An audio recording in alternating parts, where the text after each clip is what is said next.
Good evening. I'm Rachael in for Keith Olbermann. This is Thursday, July 10th, 117 days until the 2008 presidential election. The next time you need to take out a second mortgage to fill up at the gas pump, don't worry. Any pain you might be experiencing is apparently all in your mind. And if that second mortgage turns out to be a subprime mortgage and you just happen to lose your home, again, no worries. Any homelessness you might encounter will also be just psychological. Our fifth story on the countdown, one of John McCain's oldest and closest economic advisors, former Senator Phil Gramm, has told Americans to stop whining about the U.S. economy, which he says is only suffering from a mental recession. I wish I was kidding, but I'm not. Senator Gramm strikes again, the man who helped write McCain's policy on the mortgage crisis while he was being paid by some of the country's largest financial firms to oppose re-regulation of the mortgage industry. The same man who you curse at the gas pump for having brought us the Enron loophole. That guy now wants you to suck it up and stop whining. In an interview with the Washington Times, the Texas Republican said, quote, "You've heard of mental depression? This is a mental recession. In other words, it's all in your head." And even when a politician believes this, Gramm says there is no way he or she can ever admit it.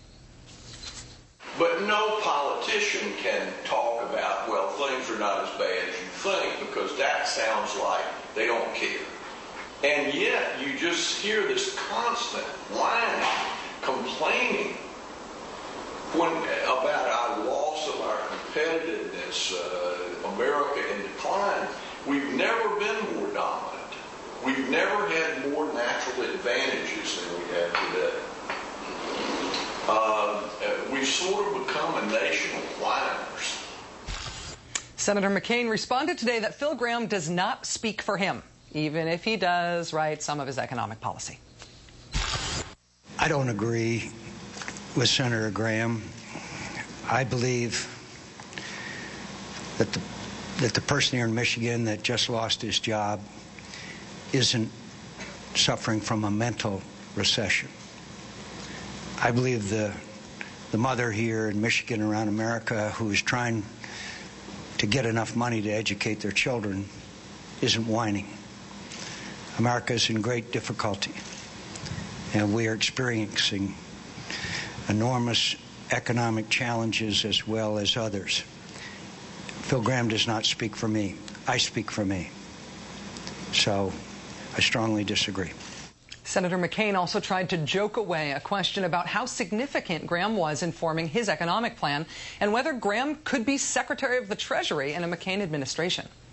I think Senator Gramm would be in serious consideration for ambassador to Belarus, although I'm not sure the citizens of Minsk would welcome that.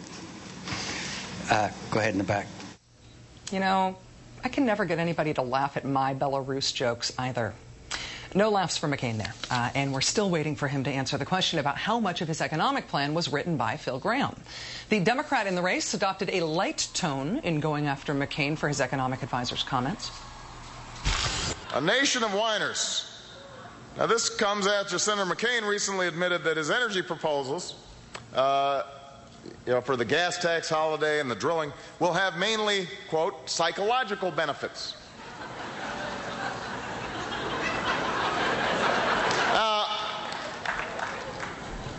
I want all of you to know that America already has one Dr. Phil.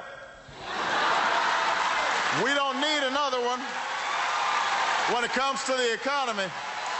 We need somebody to actually solve the economy. It's not just a figment of your imagination. It's not all in your head. Here's McCain with his perhaps even lamer comeback. Whether it be offshore drilling, whether it be nuclear power, whether it be any of the efforts we need to make. He is, you're talking about Dr. Phil, he's Dr. No. He's Dr. No on energy. Dr. Phil, Dr. No. Wow, lots to talk about with MSNBC political analyst Jonathan Alter, who's also a senior editor at Newsweek magazine. Hi, John. Hi, Rachel. Phil Gramm does not speak for John McCain, but he does get to help write some of John McCain's economic policies. So what's the important difference here? Well, first you have to understand that Phil Gramm and John McCain have been friends for 25 years. They met in the House of Representatives, formed a really close bond in the early 1980s. Then in 1996, I remember going to a Florida straw poll, and John McCain was handing out literature for Phil Gramm. He was his choice to be the Republican nominee in 1996 when Bob Dole ended up prevailing. And I remember, saying to McCain, why do you want to, do you really think Phil Gramm should be president of the United States, Senator? Because Gramm had a reputation as being kind of a nasty piece of work in the Senate. And McCain made the case to me and a lot of other people at the time that he thought Gramm was basically a genius on, particularly on economic policy. And he and his wife, Wendy Gramm, who was head of the Commodities Futures Trading Commission for years, they are very, very involved in this deregulatory environment, Rachel, that has done a lot of damage in recent years. Then going into this campaign, they were very centrally involved in drafting John McCain's economic plan. So he can try to distance himself from Phil Gramm, but it's really not going to work if you look at the facts. And that is really the most important question here, not whether this was a gaffe, but how much this represents about McCain's economic thinking. I mean, in January, McCain himself said the fundamentals of the economy were strong and that our economic problems were psychological. That's the word he used. In April, he said it again. Our economic problems are psychological, so we might need a psychological boost to fix them. In June, he was still with that line, saying the gas tax holiday would offer a psychological impact rather than a real one. I know that McCain is distancing himself from Gramm here because of Gramm sort of getting in trouble. But is Gramm actually revealing what the McCain campaign believes about the economy?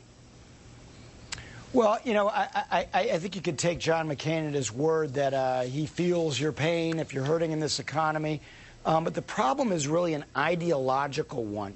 If people at the middle and lower end of the economic spectrum are an abstraction for you, if you really don't know and deal with such people very often in your daily lives, as some of these Republican politicians do not. I don't want to necessarily include McCain in that, because when you're campaigning, you do run into these folks. But a lot of people like Phil Gramm, they don't really know anybody who's got much of a problem, or maybe their net worth, went from $1 million to $900,000. So they're not exactly hurting. And so for them, all of this is just, a series of abstractions, numbers that you might see on the page. It's not real for them.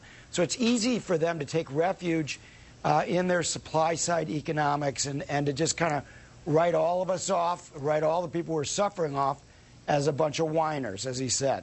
You compare this to the amount of coverage and the continuing coverage that Obama's bitter line got about Obama being some sort of elitist and out of touch, and it's a pretty striking contrast. Jonathan, how long do you think that Gramm lasts as McCain's economic advisor now? Do you think that he actually gets sort of cast out from the kingdom? You think he's gone?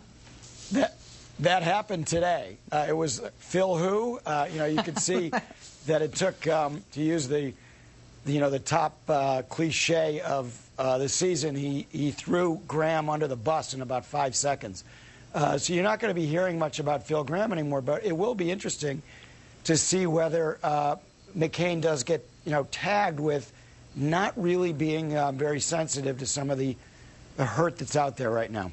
Jonathan Alter of MSNBC and Newsweek, thanks for your time tonight. Thanks, Rachel.